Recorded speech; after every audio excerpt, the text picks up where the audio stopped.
আসসালামু আলাইকুম, welcome back to our channel happy fan. বন্ধুরা কেমন আছো? আশা করি ভালো আছো। আজকে আমি স্ন্যাক্স নিয়ে চলে এসেছি, যার নাম হচ্ছে স্প্রিং রোল। তো চলো বন্ধুরা ঝটপট বানিয়ে নিই। দেখে বুঝতে পারছো অনেকটা কিন্তু ক্রিসপি হয়েছে। কথা না বাড়িয়ে শুরু করা যাক। তো এখানে আমি নিয়েছি চিকেন, ছোট করে কুচিয়ে নিয়েছি, বিনস কুচিয়ে নিয়েছি, টমেটো কুচি, আলু কুচি, আদা রসুনের কুচি নিয়েছি, আমি পেস্ট নিইনি। কড়াইয়ের মধ্যে দিয়ে দিলাম তেল।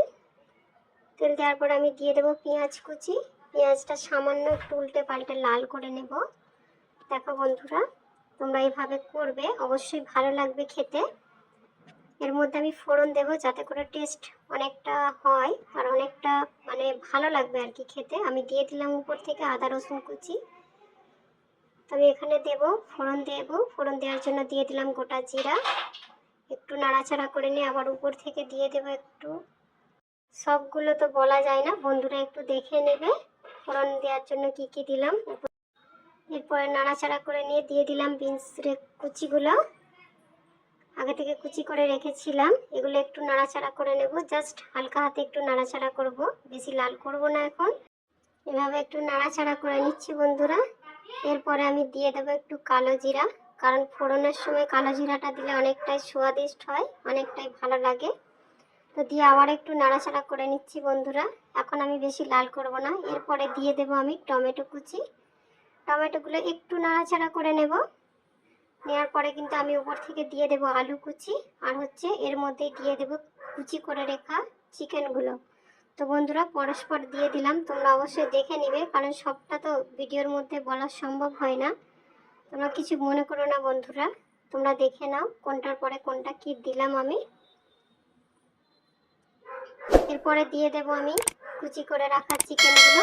এবার ভালোভাবে সমস্ত উপকরণগুলো দেয়া হয়ে গেছে আমার, দেখে বুঝতে পারছো বন্ধুরা। উপর থেকে দিয়ে দিলাম নুন, দিয়ে দেব লঙ্কার গুঁড়ো, দেব হলুদের গুঁড়ো, ধনে জিরার গুঁড়ো। যা যা উপকরণ দিলাম সব দেখে বুঝে নিয়েছো আশা করি। সমস্ত উপকরণগুলো দেওয়া হয়ে গেছে। এবার আমি ভালোভাবে নাড়াচাড়া করে নেব। নাড়াচাড়া করে নিয়ে কিন্তু আমি ঢাকনাটা ঢাকা দিয়ে কিন্তু আমি কুকটা করব, আর এর মধ্যে কোনো রকম পানি মেশাবো না। আমি এটাকে কিন্তু শুধুমাত্র তেলের মধ্যেই কুকটা করব, তাই এখানে পানি আমি মেশাবো না। আর যেহেতু এটা অনেকটা ছোট ছোট করে কাটা আছে, তো এখানে পানি তো লাগবে না, অনায়াসেই কিন্তু অল্প সময়ের মধ্যে এটা কুক হয়ে যাবে। দেখো বন্ধুরা এইভাবে করেছি। এবার আমি ঢাকনাটা ঢেকে দেব। তো আমি আধা ঘন্টাও লাগবে না, এটা আবার ফিরে আসবো 2 থেকে 3 মিনিট পরে। দেখো বন্ধুরা কেমন অবস্থায় এসে পৌঁছেছে। এখানে সমস্ত উপকরণ থেকে কিন্তু একটু হলেও পানি বেরিয়েছে, তো ওর মধ্যেই এটা সিদ্ধ হয়ে যাবে। আমার কুকটাও কিন্তু কমপ্লিট হয়ে যাবে। আরও একবার নাড়াচাড়া করে নিচ্ছি বন্ধুরা, তোমরাও এইভাবেই করে নেবে, দেখবে খেতে কিন্তু অনেক সুস্বাদু লাগবে, অনেক টেস্টি লাগবে। তো এইভাবে নাড়াচাড়া করে আমি আরও একবার ঢাকনাটা ঢেকে দেব, দিয়ে জাস্ট একটু লাল লাল করে শুকনো করে ফ্রাইটা করে নিয়েছি। দেখো বন্ধুরা একদম শুকিয়ে গেছে, কত সুন্দর কিন্তু ফ্রাইটা হয়েছে। এখানে ভেজ আছে প্লাস চিকেন আছে, সমস্ত উপকরণগুলো কিন্তু একদম পুরো পারফেক্টলি সিদ্ধ হয়ে গেছে বন্ধুরা, দেখে বোঝা যাচ্ছে। এটা কিন্তু তোমরা রুটি বা পরোটার সাথেই খেতে পারো। যেহেতু আজকে আমি ক্রিসপি স্প্রিং রোল বানাবো, এটা রুটি বা পরোটার সঙ্গে খাবো না। স্প্রিং রোল বানানোর জন্য কিন্তু এই পুরটা তৈরি করলাম আমি। তো এখানে আমার পুরটা রেডি হয়ে গেছে বন্ধুরা, দেখে বুঝতে পারছো একদম কমপ্লিট, আর অনেক কালারটাও সুন্দর এসেছে। তোমরা এইভাবে একবার হলেও বানিয়ে দেখবে। এই সবজি চিকেন সবজিটা কিন্তু অনেক ভালো লাগবে। তো এখানে আমার কমপ্লিট, আমি ঢাকনাটা ঢেকে দিয়ে রেখে দেবো। এরপর আমি যে স্প্রিং রোল বানাবো তার জন্য আমার লাগবে ময়দা। আমি নিয়ে নিয়েছি ময়দা, আর এখানে আমি সামান্য পরিমাণ পানি নিয়েছি। এটাকে আমি একটু নুন দিয়ে গরম করে নেব, কারণ ময়দা মাখানোর জন্য একটু গরম পানি হলে আমার মনে হয় ভালো হবে, তখন রুটিটা বেলতে খুব সুবিধা হয়। এখানে তেল আমি দেব না, জাস্ট আমি গরম পানি দিয়ে এটাকে মেখে নিচ্ছি। তোমরাও কিন্তু গরম পানি দিয়ে মেখে নেবে, তাহলে কিন্তু বেলতে সুবিধা হবে। একটু হালকা হাতে নাড়াচাড়া করে নিচ্ছি, যেহেতু ওটা গরম পানি তাই আমি এখন হাতে করছি না, চামচের মধ্যেই এটাকে নাড়াচাড়া করে নিচ্ছি। তো একটু মানে গাঢ় পর্যায়ে আসবে, তখন আমি এটা হাতের মধ্যে নিয়ে এটাকে ভালোভাবে মেখে নেব। তো এখানে আমার একটু ঠান্ডা হয়ে গেছে, আমি চামচ থেকে উঠিয়ে নিয়ে ময়দাটা এবার হাতের মধ্যে নিয়ে ভালোভাবে মেখে নিয়েছি। তো আমার মাখানো কমপ্লিট। আমি আস্তে আস্তে এটা বেলে নিচ্ছি। এটা আমার অনেকটা জায়গা লাগবে, তাই আমি স্লেটের মধ্যেই এটাকে বেলে নিচ্ছি। আমি আর পিরাবেল নিতে নিলাম না। দেখো বন্ধুরা, আমি একটু মানে 4 কোনা ভাব নিয়েছি আর অনেক লম্বা করে নিয়েছি। চারপাশ থেকে এটা ছুরি দিয়ে কেটে একটা শেপ দিয়ে নেব। আমি একটু লম্বা টাইপের করেছি, যেহেতু এটা রোল বানাবো তাই আমার লম্বা লাগবে। কিন্তু দেখো বন্ধুরা, আমি চারপাশ থেকে কেটে একটা সুন্দর শেপ দিয়ে নিলাম। এখান থেকে যতটা আমার স্প্রিং রোলের জন্য প্রয়োজন ততটা আমি নিয়ে নেব। এইভাবে কিন্তু 3টা সমান ভাগে ভাগ করে নিলাম। এরপর এই যে পুরটা বানিয়ে রেখেছিলাম, এই পুরগুলো কিন্তু এর মধ্যে দিয়ে দেব। দেওয়ার পরে কিন্তু আমি এটা ওপেন করে ফ্রাই করব না, ঢাকা দিয়ে ফ্রাই করব। বন্ধুরা, তোমাদেরকে সমস্ত প্রসেসিংটা দেখিয়ে দেব, একটু স্কিপ করবে না, তাহলে কিন্তু বুঝতে পারবে না বন্ধুরা। ভিডিওটা শেষ পর্যন্ত দেখার জন্য অনুরোধ রইল, অবশ্যই শেষ পর্যন্ত দেখবে বন্ধুরা।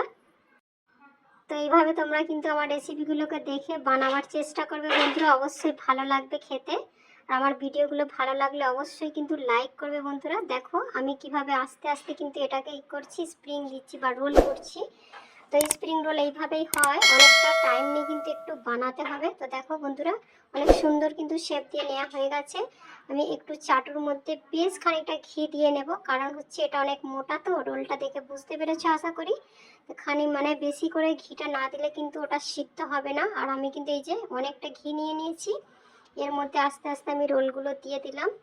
দেখতে পাচ্ছ বন্ধুরা, পরস্পর কিন্তু রোলগুলো আমি এখানে চাটুর মধ্যে ছেড়ে দিচ্ছি। তোমরা পারলে এগুলো কড়াইয়ের মধ্যে অনেকটা বেশি তেল নিয়ে ফ্রাই করতে পারো। আমি যেহেতু বেশি তেলে এটা মানে খাওয়াবো না, বাবুদেরকে ঘি দিয়ে খাওয়াতে চাই, তাই এইভাবে করে দিলাম। আর আমি কিন্তু উপর থেকে ঢাকনাটা ঢেকে দেব, কারণ হচ্ছে স্প্রিং রোলটা হচ্ছে অনেকটা মোটা হয়ে গেছে। তোমরা দেখে বুঝতে পারছো এটা কিন্তু ঢাকনা দিয়ে আমি বানিয়েছি।